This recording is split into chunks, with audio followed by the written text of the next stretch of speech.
Hi, so this is day 5 of my relaxation challenge of 21 days.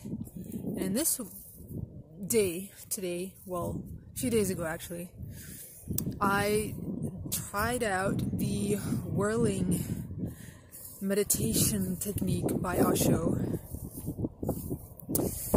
And this one was quite a challenge. It was quite tough, and I had to really push myself to keep doing it, to keep at it, to not give up. And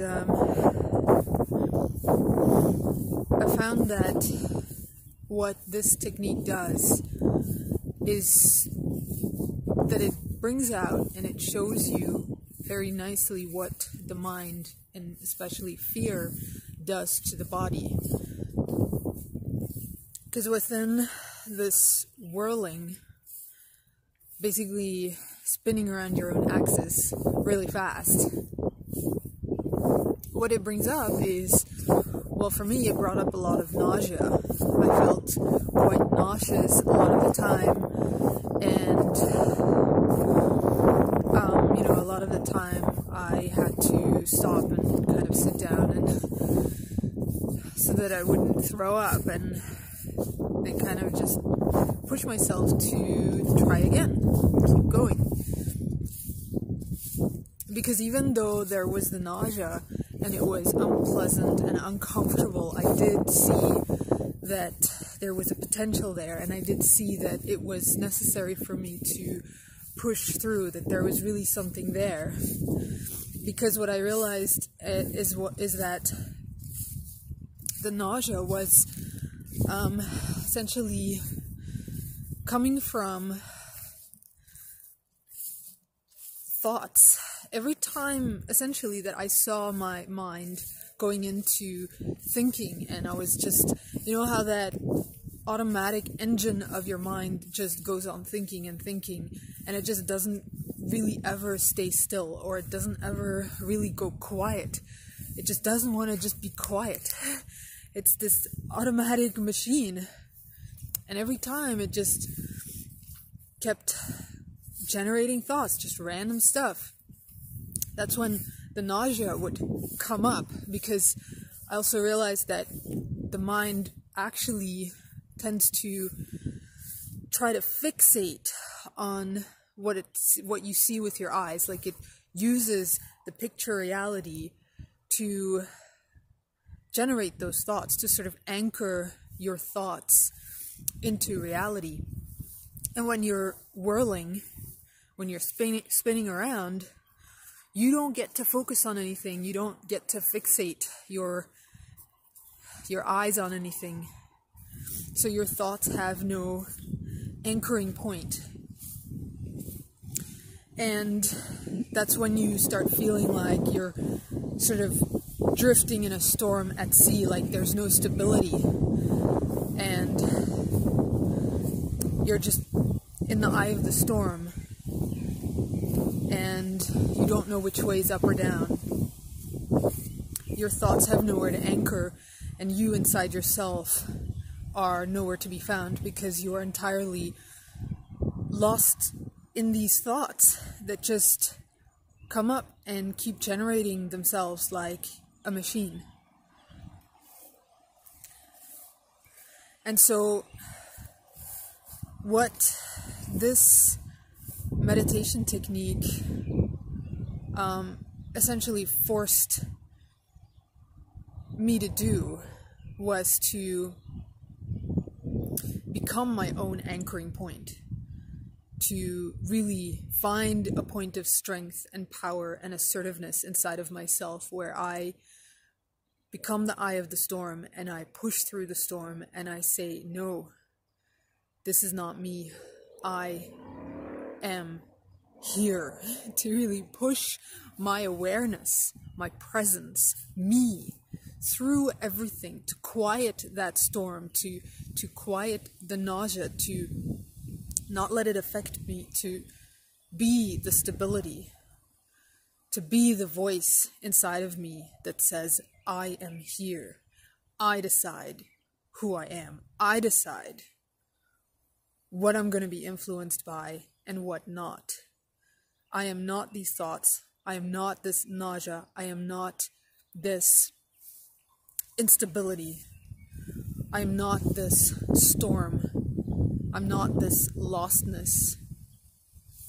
I am here.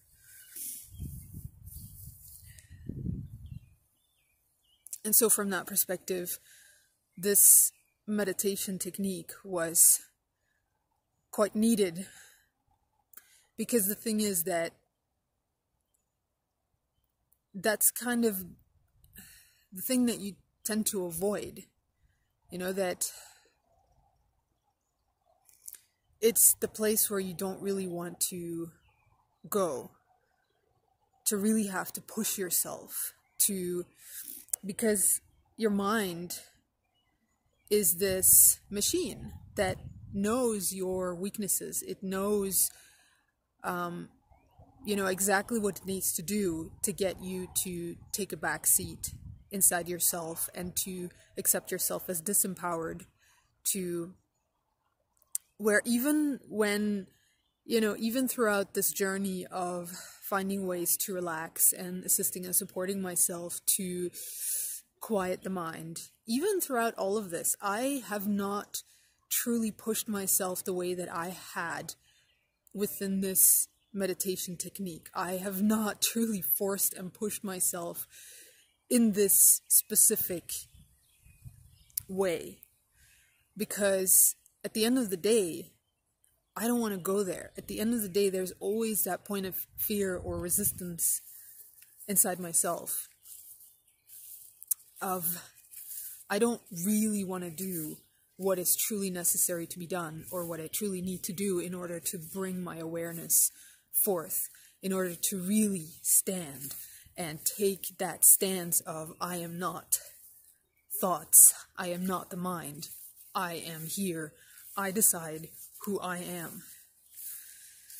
Because this meditation technique really showed it and made it very clear to me that there's always this sort of curtain of just fear in front of me. Always. No matter what. There's always that curtain of fear in which I actually feel kind of comfortable. I feel comfortable behind that curtain. I almost feel safe and secure and comfortable behind that curtain, and I don't want to push through that curtain of fear. But, this technique really forced me to push through that curtain, because if I don't, then that nausea is going to completely overwhelm me, and it's going to, make me feel sick. So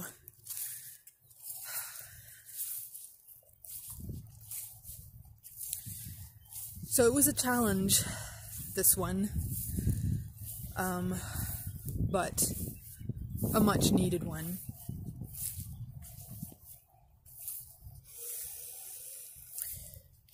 And so, if you're up for the challenge, then by all means test it out. But,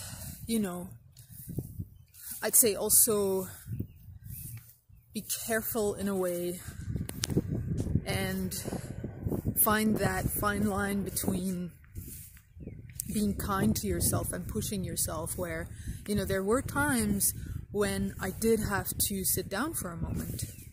Like in the first stage of the whirling, where you kind of go very slowly just to get your body adjusted to the motion of turning. There were times when, I honestly felt like, okay, I need to take a breather and sit down for a moment, stabilize myself, and then I got back up and pushed myself to go at it again and keep going.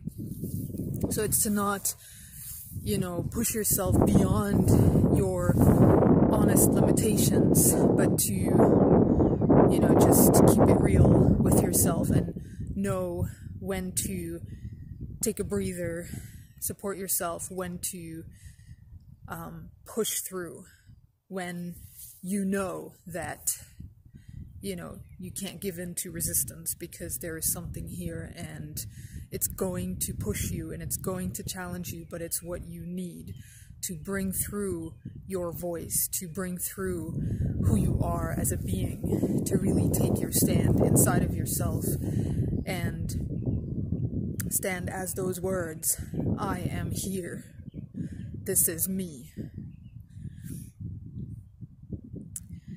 Alright, thanks for watching, and until the next one, bye.